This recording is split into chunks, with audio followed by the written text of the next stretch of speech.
Hi folks, Gettess here with the Market Sense for the week of March 3rd, 2015. We're going to look at a couple charts that come from the Trade Navigator software. Looking at a weekly bond market chart here, this is a price adjusted chart, which means we've got prices going up over 166, which sounds patently absurd. And I just want you to understand there was a few years during the Clinton administration where the government did not issue long-term 30-year bonds. Then they also changed the specs of the contract to be 15 to 25 years instead of 30. That means there's this 5-year period where there are no bonds to be delivered, and that's creating this interest rate bubble, it appears. Anyway, it just suddenly from the March to the June contract, the prices are ridiculously higher, and I think it might actually be impacting the psychology of the people in the marketplace. I mean, we were looking for prices to go up here to the 162.24 area, and that price just seems so absurd. So they've broken down hard, and my gosh, they could go down all the way to the lower Keltner at 154 the way they're looking here. And people have been calling for the end of the bond market and for interest rates to rise for at least the last 3 years. This is the first indication that something really might be happening. I mean, we've got a pretty sizable swing down here, a 1 bar up, and then we've taken out that low again. That's not a good pattern at all. That's a very negative pattern, and it could indicate that this really was the top of the bond market.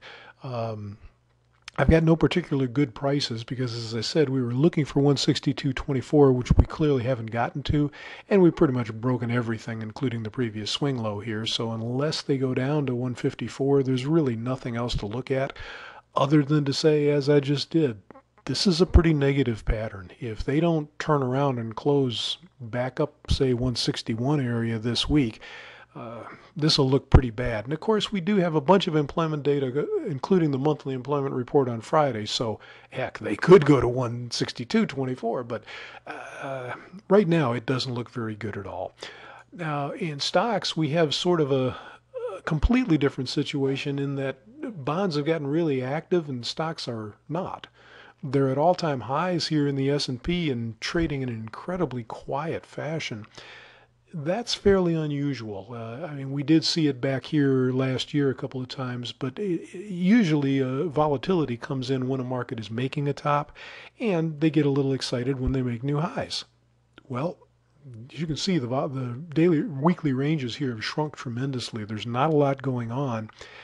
That's normally not the way a market makes a high. I'm not telling you that it can't roll over from here, because it can. If you look back here last year, we had a tiny range and they broke down pretty hard, but then turned right back to new highs. So I'm kind of not thinking they're making a high here, but boy, right now we're looking at 2115 on the upside is that upper projection, and the middle moving average here is 2094, and they're just kind of hanging between them. If they break down seriously, we've got more support here in roughly the 2070 area. That really wouldn't look very good, though, and what I mean by that is we've got this old swing high back here that we broke out above. Normally, if a market is going to trend up, that's kind of where it'll come back to. It'll stop in that area right here in the 2070. This is actually 2088. It should stop in that area and go back up. A little overlap is okay. But if they break below 2070, that'll look like a little more weakness than anticipated. I still won't necessarily believe the move is over, but it might indicate for a much larger back off, possibly back down to the mid-Keltner here below 2050. But for now, all I say is that, you don't make a lot of money selling a market at new all-time highs. That's pretty hazardous to your financial health normally. And there's not really much of anything good to buy. I mean, you can keep an eye on that 2094 area. If that holds, that might be a very positive sign. And again, as with the bonds, we have a multitude of employment reports finishing with the monthly employment report on Friday, and those are known to jolt the market tremendously sometimes. So a lot of risk here, regardless of which direction you try to go. So that's what we've got for you today. I hope you can find something profitable to get yourself involved with. Thanks for checking in to see what we think.